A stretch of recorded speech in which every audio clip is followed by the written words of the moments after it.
नमस्कार दोस्तों, स्वागत है आपका इलेक्ट्रिशियन थ्योरी की इस क्लास में। आज की वीडियो का विषय है केबल की संरचना। तो देखो, केबल क्या होती है। केबल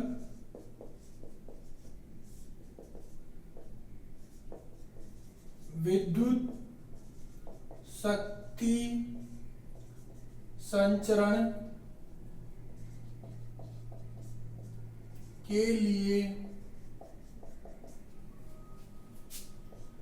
एक या एक से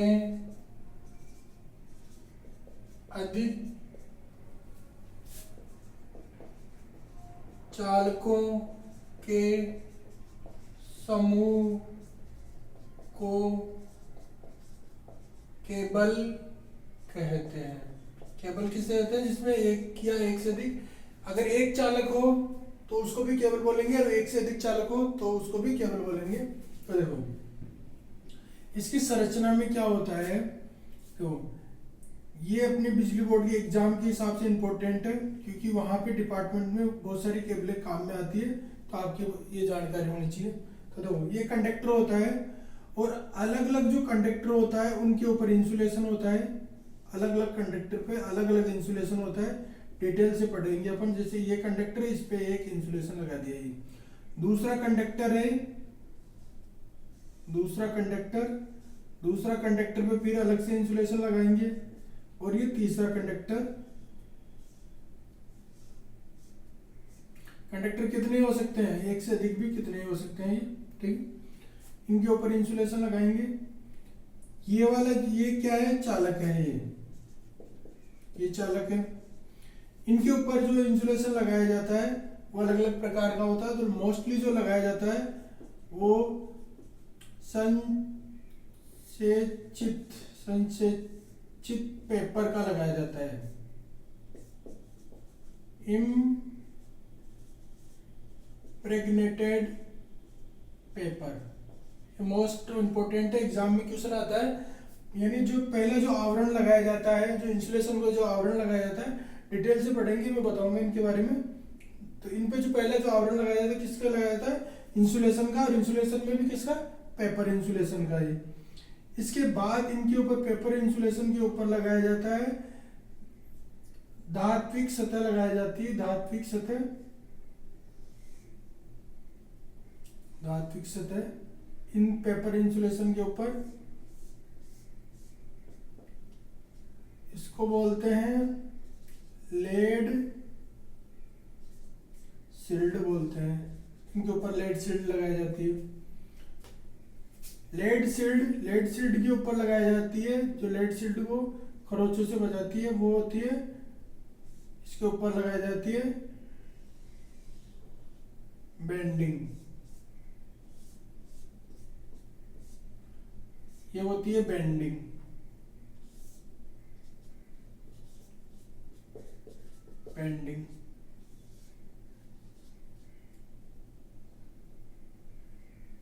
बेंडिंग के ऊपर लगाई जाती है आर्मरिंग। इनका क्रम भी पूछा जाता है, कौन किसके ऊपर लगाया जाता है। इसके ऊपर लगाई जाती है आर्मरिंग।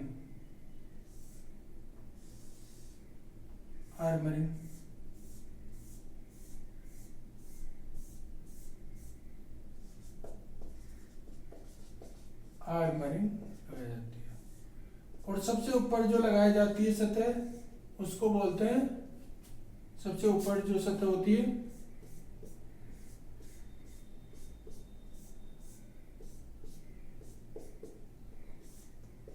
सर्विंग, ठीक है। इनका अपन डिटेल से पढ़ेंगे। तो देखो, पहले स्टेप में क्या होता है केबल में, ये केबल की संरचना है। केबल के पहले स्टेप में चालक होता है, ठीक है। चालक क्या होता है? जिनसे विद्युत धारा बहेगी। उसके बाद उन चालकों पे अलग अलग इंसुलेशन लगाया जाता है। वो इंसुलेशन किसका होता है? जो पेपर इंसुलेशन होता है, संश्लेषित पेपर इंसुलेशन होता है ये, ठीक है। डिटेल से बताएंगे इनका। इसके ऊपर फिर लेड शील्ड लगाई जाती है, धात्विक सतह लगाई जाती है लेड शील्ड की। उसके बाद फिर बेंडिंग लगाई जाती है, इनको बांधा जाता है। बेंडिंग के ऊपर आर्मरिंग लगाई जाती है, ये तारों की आर्मरिंग लगाई जाती है। उसके ऊपर फिर सर्विंग होती है सबसे लास्ट में ही। तो देखो, 6 इंपॉर्टेंट चीजें, 1 2 3 4 5 6, ठीक है। अब इनकी डिटेल से पढ़ते हैं। अब देखो, सबसे पहले क्या होता है इसमें, सबसे पहले चालक होता है, ठीक है। तो चालक कौन से काम में लेंगे, चालक, चालक कौन, जिसमें विद्युत शक्ति का संचरण होगा, इनसे विद्युत शक्ति का संचरण होता है। ये कौन से होने चाहिए, अच्छे चालक होने चाहिए, अच्छे चालक पदार्थों के बने होने चाहिए, अच्छे चालक पदार्थों के बने हुए होने चाहिए। केबल के लिए ये कौन से लेते हैं, इनमें लेते हैं टिन्ड कॉपर, यानी टिन की परत होती है कॉपर के ऊपर, टिन्ड कॉपर, और एल्यूमिनियम के लिए मोस्टली काम में लेते हैं एल्यूमिनियम। जो चालक पदार्थ किस किस के बने होते हैं, टिन्ड कॉपर के और एल्यूमिनियम के बने होते हैं, ठीक है। अब देखो इसका आप स्क्रीनशॉट ले लो। अब देखो आगे दूसरे जो स्टेप है वो है इंसुलेशन मटेरियल का। जो इंसुलेशन की जो परत लगाई जाती है वो किस चीज की बनी होती है, दूसरी है इंसुलेशन की परत, इंसुलेशन की परत, ठीक है। किस पे करी जाती है, जो आपके चालक पदार्थों पे, चालक तारों पर अचालक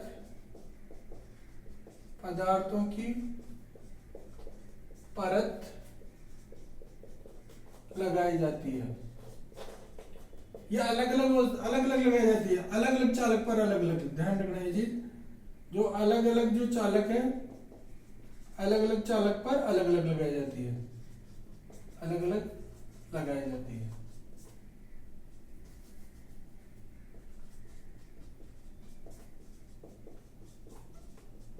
ठीक। अब देखो जो इंसुलेशन के लिए जो मटेरियल काम में लिए जाएंगे उनकी देखो गुण होने चाहिए, उनके दो गुण है जो मोस्ट इंपॉर्टेंट है। पहला गुण है उनका उच्च परावैद्युत सामर्थ्य होना चाहिए।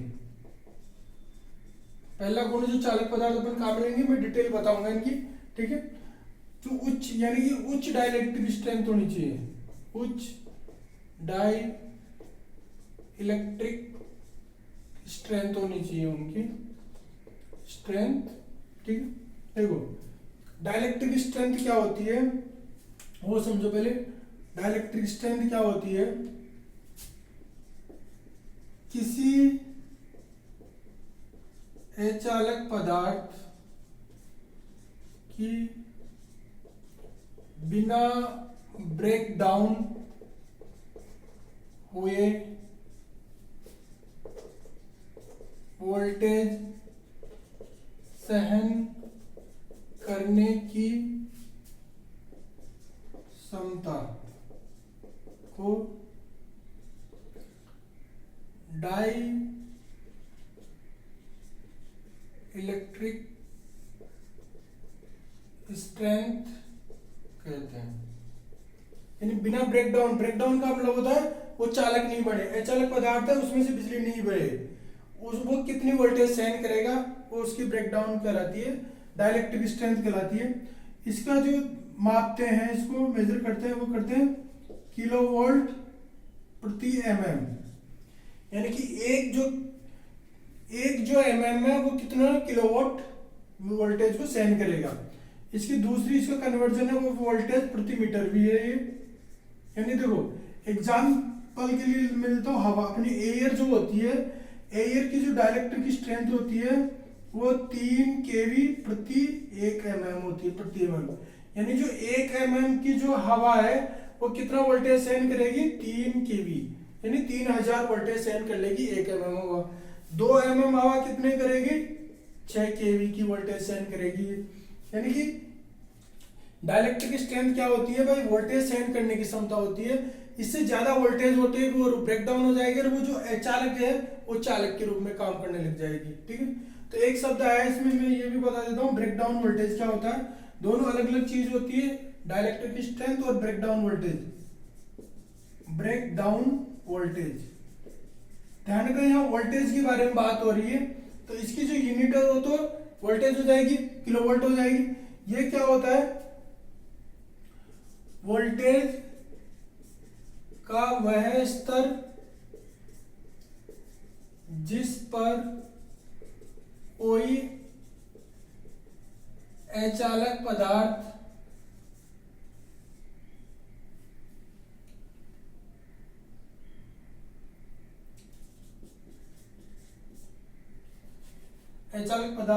अपना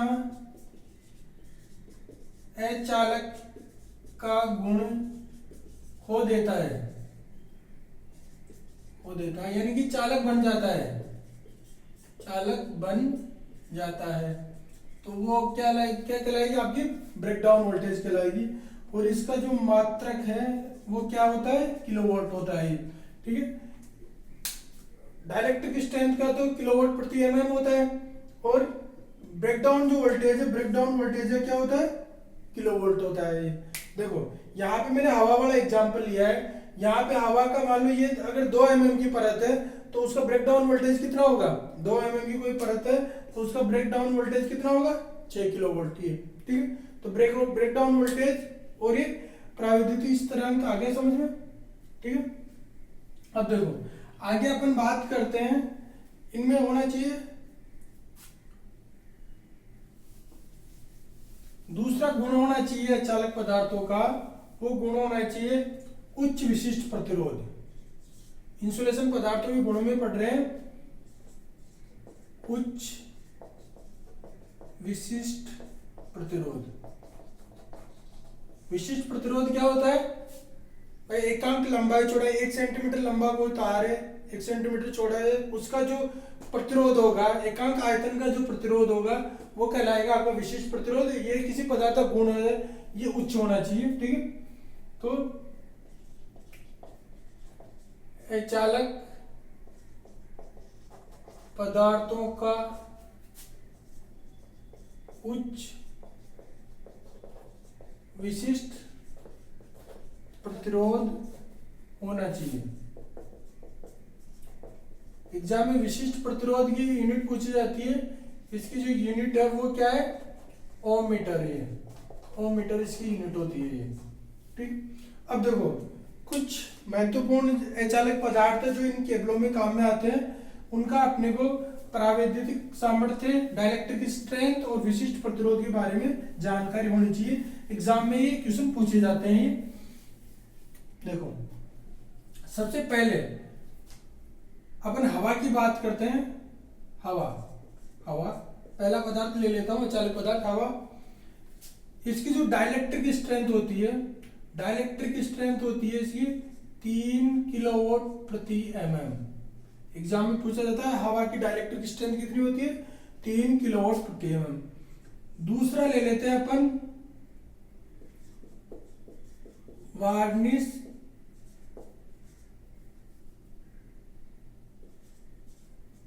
कैम्ब्रिक, यानी वार्निश हुआ कपड़ा,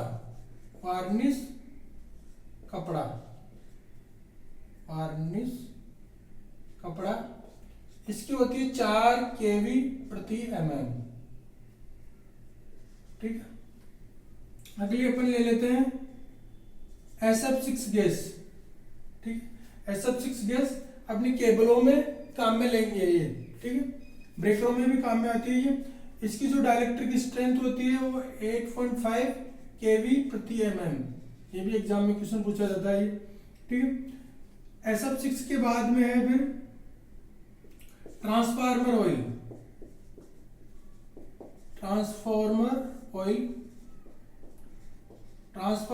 की होती है 25 से 30 केवी प्रति mm। ये ट्रांसफार्मर ऑयल की होती है। 5वां होता है इसमें पेपर संक्षेपित पेपर। ये क्या होता है, मतलब पेपर के ऊपर अपन वार्निश कर देंगे, वार्निश इसमें मोम मिला देंगे तो ये और रेजिन, वार्निश रेजिन मिला देंगे तो ये संशोधित पेपर कहलाएगा ये। इसकी होती है 30 केवी प्रति एमएम। ये एग्जाम में क्वेश्चन पूछा हुआ है ये एग्जाम में। देखो एक तो ये होता है भाई इंसुलेशन के लिए जो चालक पदार्थ होते हैं उनमें इंसुलेशन के लिए पेपर काम में लेते हैं ये मोस्ट इंपोर्टेंट है, ये ध्यान रखना, ये चीज मोस्ट इंपोर्टेंट है। मैंने अभी जब इसका चित्र जो बनाया था तभी मैंने बताया था जो इंसुलेशन जो चालक पदार्थ पे पहला जो इंसुलेशन लगाएंगे ये इंसुलेशन के रूप में कौन से काम में लेते हैं, संक्षेपित पेपर कहलाते हैं ये, ठीक है, इम्प्रेग्नेट पेपर। इसकी 30 केवी प्रति एमएम होती है, यानी 1 एमएम जो होती है ना इसकी थिकनेस, अगर 1 एमएम की थिकनेस है तो वो कितनी वोल्टेज सहन करेगा, 30 केवी। अगर 2 एमएम की होगी इसकी थिकनेस तो कितने करेगा, 60 केवी। 3 एमएम की होगी इसकी थिकनेस तो कितना करेगा, 90 केवी ये सेंड करेगा ये, ठीक है। इसलिए ये पेपर काम में लेते हैं ये, ठीक है। अगला ले लो प्राकृतिक रबड़। प्राकृतिक रबड़, प्राकृतिक रबड़ की जो होती है वो 30 से 40 केवी प्रति एमएम होती है इसकी डाइलेक्ट्रिक स्ट्रेंथ, ठीक है। प्राकृतिक रबड़ के बाद में 7वां ले लो VIR, vulcanised Indian rubber. Vulcanised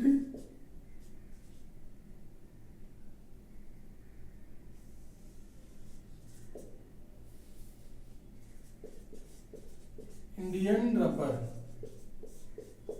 इसकी होती है 30 से 50 केवी प्रति एमएम, ठीक है। ये आपकी मोस्ट इंपोर्टेंट चीजें जो आपको याद रखनी है। डाइलेक्ट्रिक स्ट्रेंथ है इन मटेरियलों की जो अचालक के रूप में काम में लेते हैं ये, ठीक है। देखो आगे समझ में आगे अगर अगले पॉइंट पे चलते हैं। अपन ने इंसुलेशन जो मटेरियल है उसके बारे में पढ़ लिया था, चालक के बारे में पढ़ लिया था। तीसरा इसमें काम में आता है धात्विक कवच या धात्विक परत। तीसरा जो केबलों पे जो लगा होता है वो क्या लगा होता है,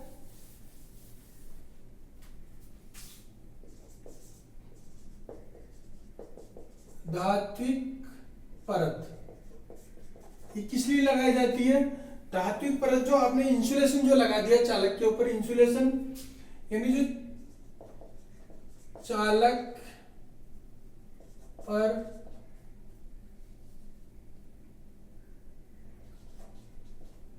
लगाए गए इंसुलेशन को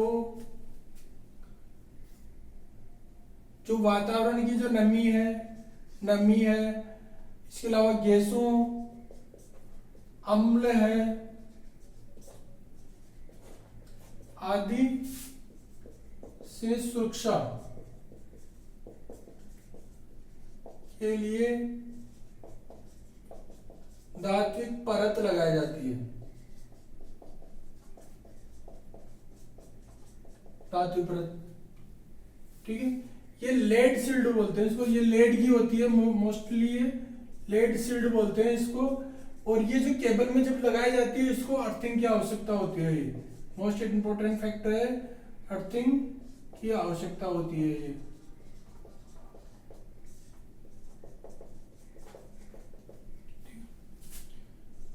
चौथा हो जाएगा धात्विक परत पे ऊपर आगे किया जाएगा बेंडिंग की जाती है। जो धात्विक जो सतह है, धात्विक जो परत है उसको बांधने के लिए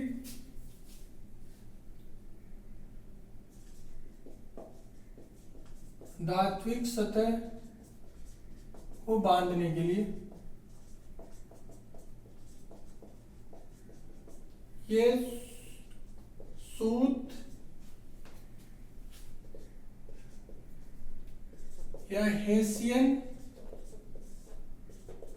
टेप से किया जाता है ये बाइंडिंग का काम।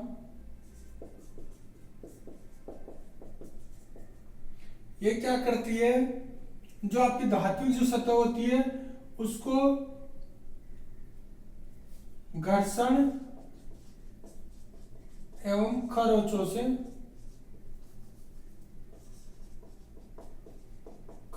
से सुरक्षा प्रदान करती है।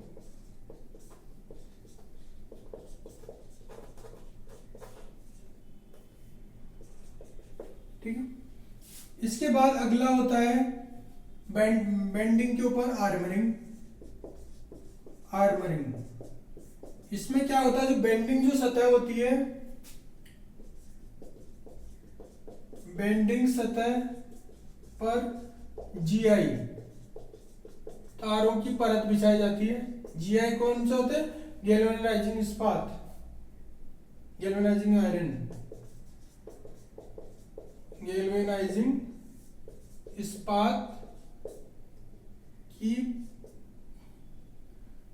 परत लगाई जाती है।